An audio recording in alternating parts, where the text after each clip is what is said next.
Good evening, everybody. We'll begin on page 325. Early the next morning, Dr. Morton came in and checked on Connor.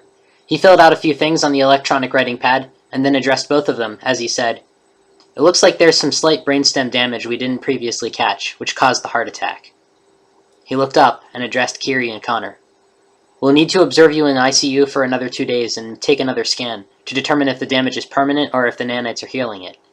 Even if the nanites aren't healing it, surgery is an option." Connor closed his eyes. "When will I be able to go to LaGrange Memorial?" "I would say a fair estimate would be Monday. We want to keep you here as long as you're in the ICU, and if your brainstem damage isn't easily reversed, it may be longer than 2 days. Connor nodded, his expression worried. "There's a special section of the ICU for brain injuries, and it's closer to my other patients as well. Considering you're healing as expected elsewhere, we'd like to move you there. Lieutenant, can you arrange the security measures?" Kerry nodded and said, "I can have it done in 15 minutes. "I'll call the nurse when you're ready," Morton said. Connor was disappointed when Morton and Kerry left, both needing to accomplish tasks that didn't involve him. He wanted to discuss the ramifications of this brainstem damage more extensively. He felt somewhat abandoned, but he steeled his nerves. He was more awake than he had been since before the heart attack, and he decided he was going to convince Kerry she could go back to work as she originally had planned, even though he wasn't getting out of ICU. A few minutes later, a young CNA named Dylan walked in. Connor had dealt with the young man before. "Mr. O'Malley, moving to..." Dylan studied his electronic pad. "Private room 401, 4th floor, traumatic brain injury ICU. "Let us go first," the FBI agents said, and they collected their bags and left the room. Agent Castile was on his cell phone, talking to the other agents about the change in plans. Dylan started prepping Connor's bed again. When he was done, he asked, "Ready to move out, Mr. O'Malley?" "I'm feeling much better now. Mind if I drive?" Connor asked, as soon as he saw Kerry enter. He gave her a smile. Dylan chuckled. "If I didn't know better, I'd think you were trying to take my job. I need this job to pay my bills." He smiled as he spoke, leaning on the head of Connor's bed. "Fair enough," Connor said. He waved in the direction of the door. "Warp 9, Ensign, engage." Kerry smiled down at Connor, walking by his side as they steered into room 401, and Dylan set Connor's bed up against the wall. Dylan left after the bed was completely set up, and the FBI agents took their places in the room. It was a pale yellow room, with a nightstand and an old telephone mounted to the wall near the door. The furniture was wood, not plastic, and there was no curtain around the bed.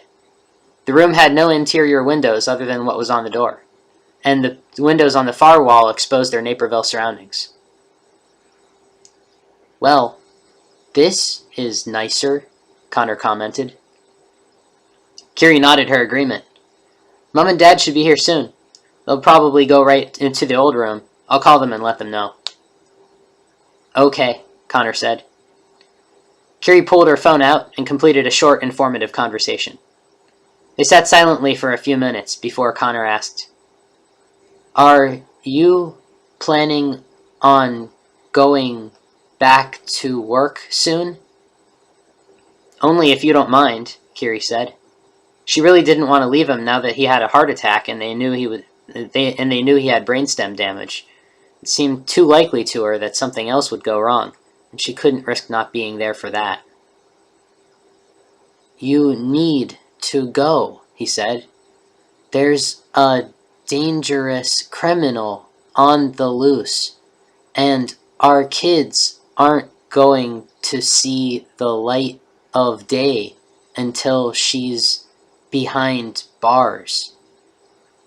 Aiden needs new shoes, the ones with the air in them." He tried to impress her with his memory. Kerry chuckled. "I know, but I don't know. I can't leave you right now, Connor." It felt odd, talking in front of the FBI agents. Kerry reminded herself that they weren't really listening to the conversation. I know how you feel, Connor said, taking her hand. He looked at her in the eyes. I'm going to be fine. I don't know if I could say the same for the boys if you stayed here. They won't be protected forever. The longer you wait to catch these guys, you're the one who told me this. Kerry nodded. If you wait too long, they'll slip out of your grasp. So go back to work. Get Smith. She looked at him. And if you have another heart attack. They said that wouldn't happen. Well, you know what I mean. If you have another something, if you need brainstem surgery, if I'm not here, like before. The memory of the intense, agonizing feelings that came with leaving him in what she thought were his last moments on Earth. The decision to stop CPR. It was not something she wanted to repeat. No, don't think like that, Connor said softly. He gave her hand a squeeze. You're being emotional. You need to be logical. Go back to work. Kerry looked at him. His head was still bandaged. The swelling in one eye had just gone down enough for him to open it, and his skin was incredibly pale. His voice sounded stronger than it had yesterday, but still weak. He was speaking slightly faster than before, which encouraged her. He was awake. He didn't sound drowsy, just slightly tired. And he was interacting with her a lot more. She nodded slowly. All right, she said. I'll call Justin and ask if late afternoon today is a good time. Connor smiled, satisfied. He wasn't sure if now was a good time to bring it up, but he figured, why not?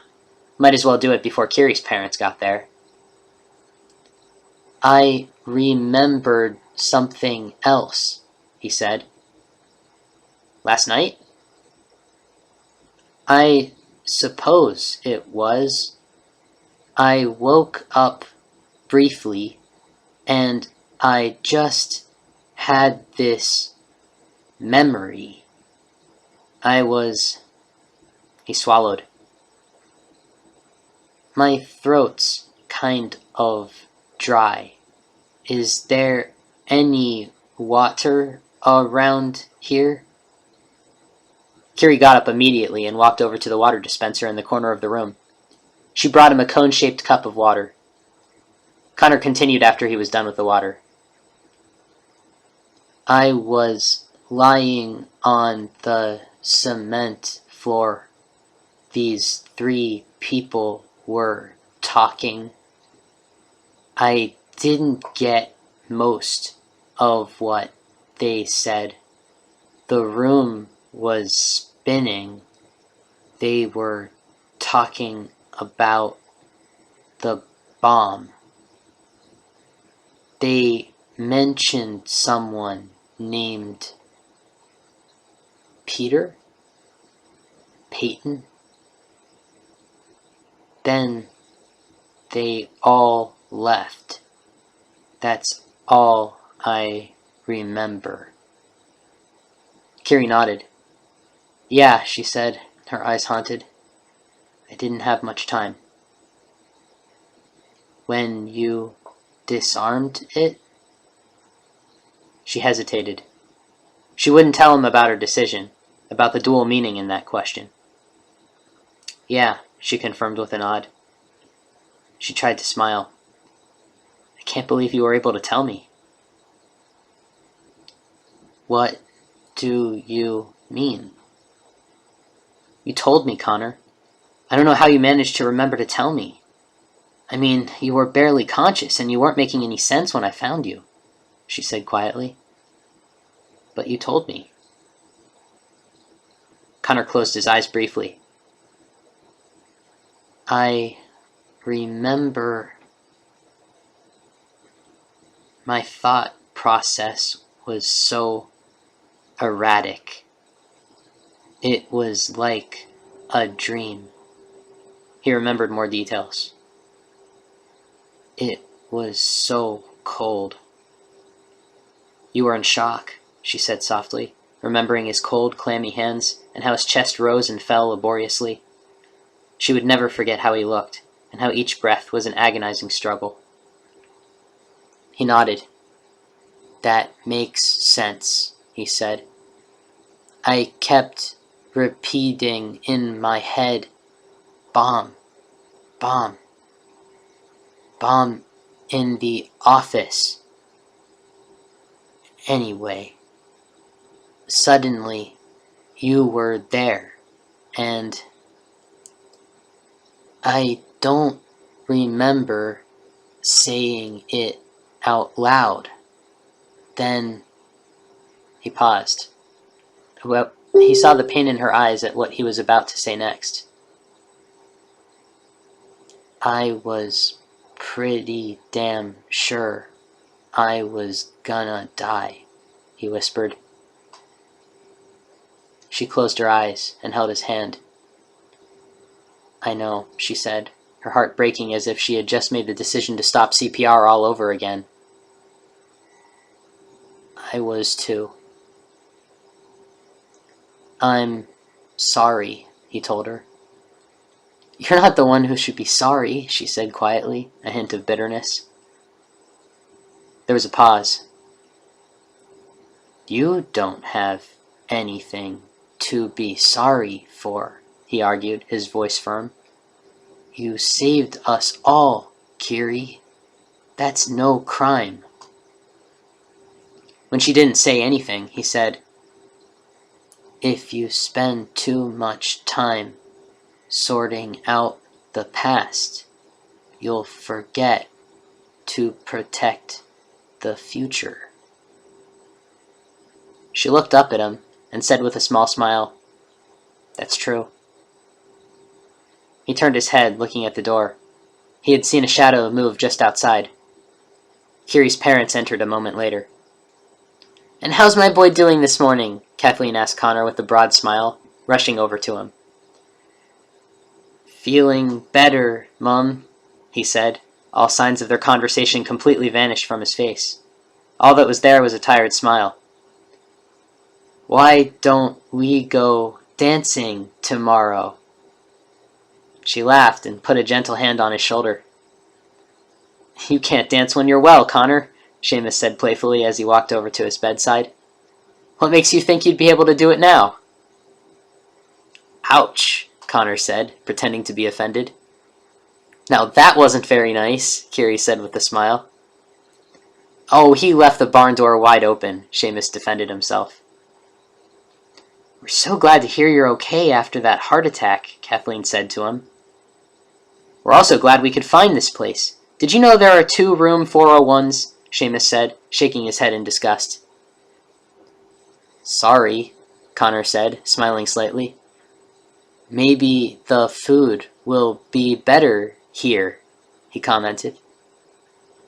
Not a chance, Seamus said, still pretending to be disgusted.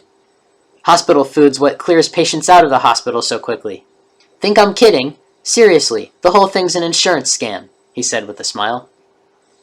Oh, you think string cheese is an insurance scam, Kathleen accused him playfully. Kerry and Connor laughed. Ouch, Seamus echoed Connor's previous mock-insulted tone. Left the barn door wide open, Connor and Kerry said simultaneously. Kathleen laughed in response, and Seamus held up his hands in surrender. Did you 2 get breakfast? Kerry asked her parents. Neil attempted to make eggs, Seamus said. We slept at your house last night. Kerry nodded. Attempted? He did make eggs. They were a little dry, mind you, said Kathleen. Connor chuckled.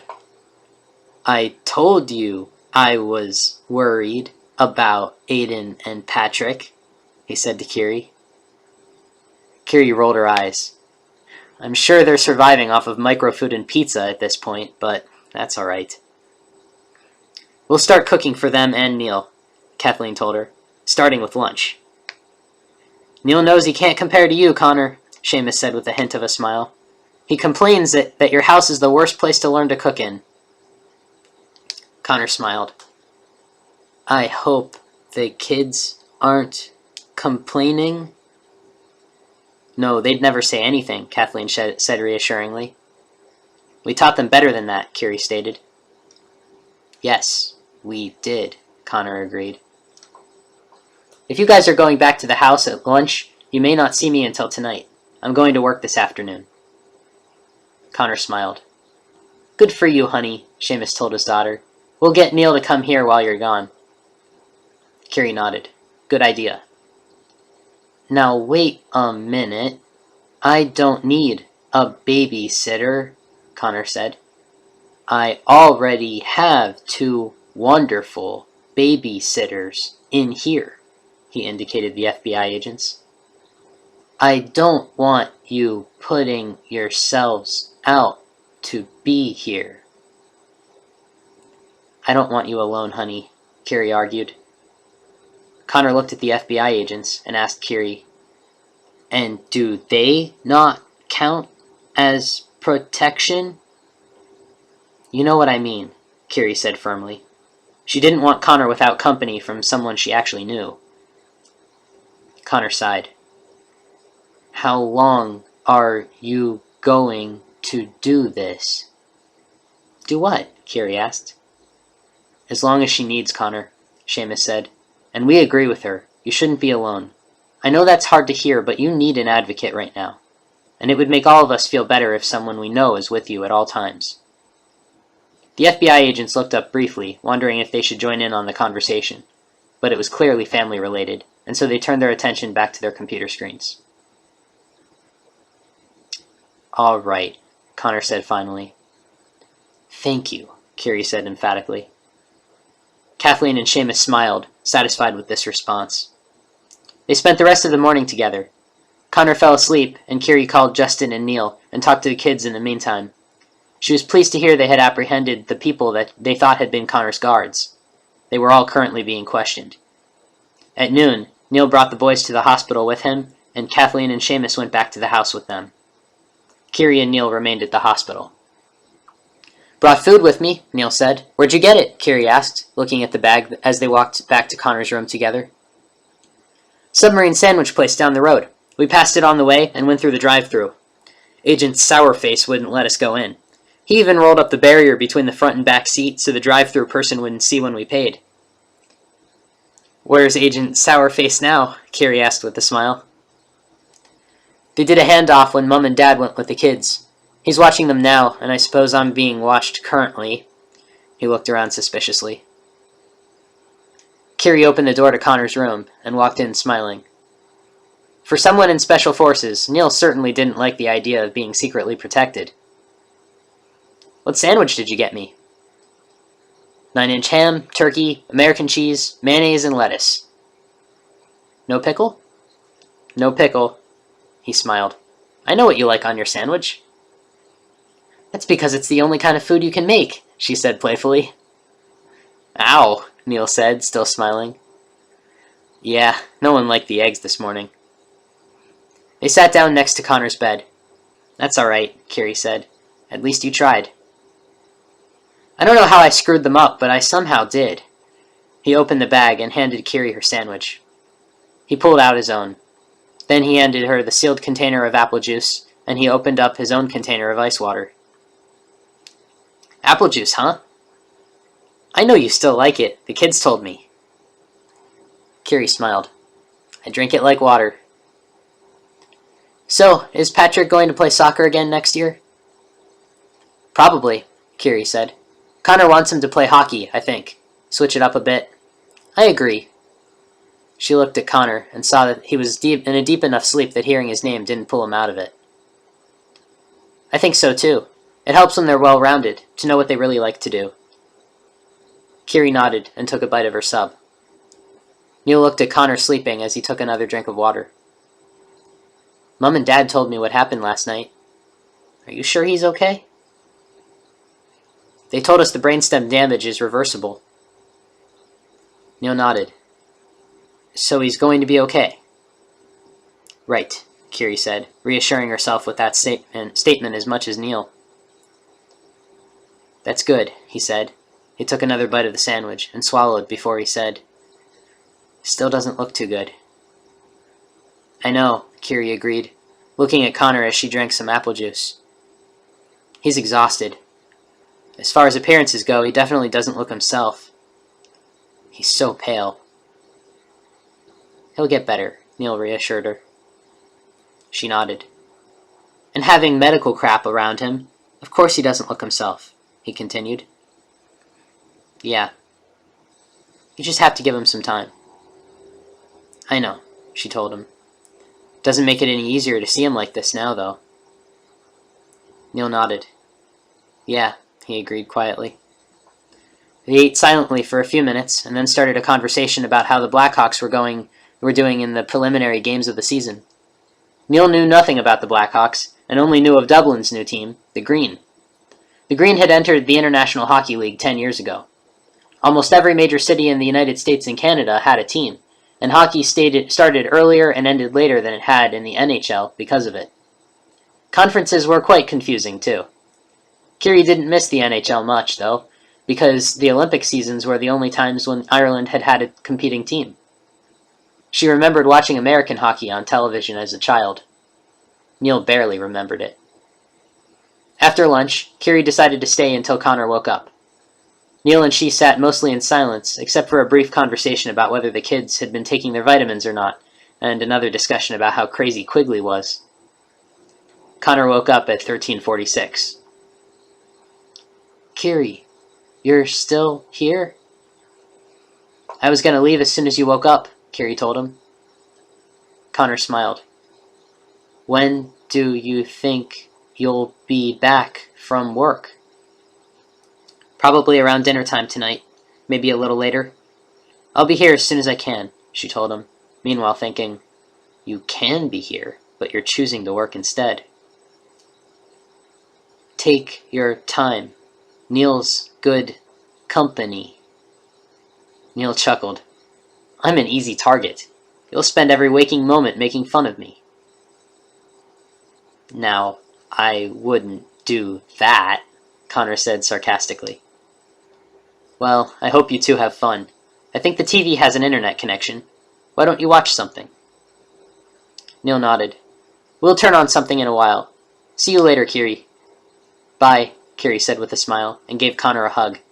She held him for an extra moment, and said, Now I don't want to get any calls from the hospital that you've been misbehaving. I'll be good, Connor promised. And nothing will come up, Kerry. Don't worry yourself. She smiled at him and nodded. Love you. See you tonight.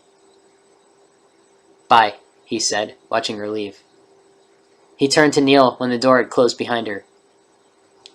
She's going with the FBI back to the station, right? Agent Kim's waiting, Neil said. That's good, Connor replied satisfactorily. He definitely didn't want Kerry going around by herself. Smith had a personal grudge and too much power. So, are you feeling any better? Now that Kerry's not here. Neil thought Connor was probably withholding information, so Kerry didn't worry. Much better than I was in that damned concrete basement, he said. The morphine really is taking care of everything. It's pretty efficient stuff. Makes you tired as hell, though. I don't think the morphine's the only thing making you tired. That's fair, he accepted. How are the kids? Doing well, Neil said with a nod. No nightmares? Connor asked in disbelief. He couldn't lie to his brother-in-law, not about his kids. They have been having nightmares, he admitted. Connor frowned. Well, it's to be expected, I suppose. Once they see for themselves that you're going to be okay, and Kerry catches whoever's after all of us, they'll feel a bit better about things.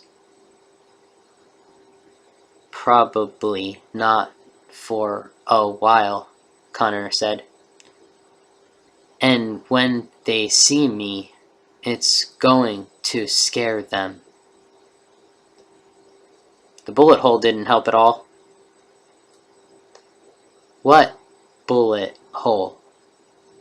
Neil kicked himself for putting his foot in his mouth, but now realized he had to explain. They did the cleanup around the house, but they forgot to replace the panel on the security alarm. And there was a bullet hole through it? Connor asked, clearly not remembering. Yeah, Neil told him. So there's no alarm in my house, and my kids saw a bullet hole through what used to protect them. Great, he said grimly. The FBI pretty much has the place swamped with security. You don't have to worry about that. I'm sure the kids will be all right. You shouldn't worry. Right, Connor said sarcastically.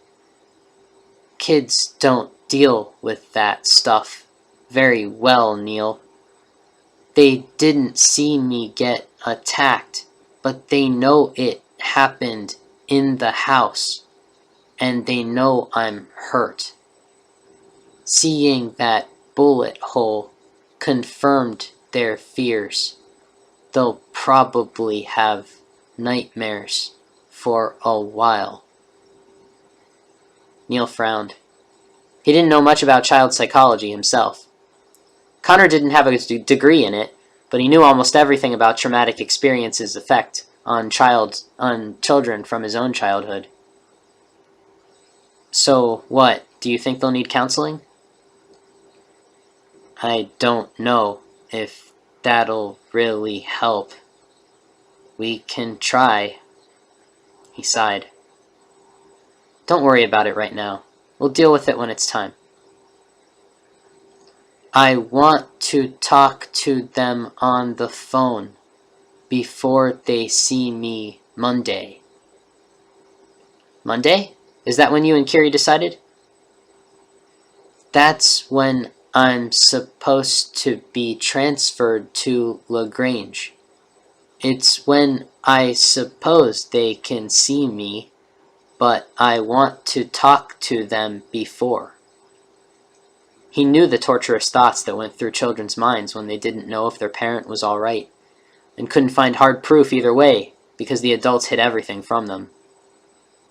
Neil looked at him squarely. I don't mean to be blunt, but you don't sound 100% yet. His speech was still painfully slow and slightly slurred. Connor frowned and looked down at his hands. Suddenly, he could hear his captor's voice in his head. We had to be sure you weren't faking unconsciousness, the man had said. Connor stared at his finger. So that's why it's broken, he thought. Connor? Neil asked. You okay? Connor nodded.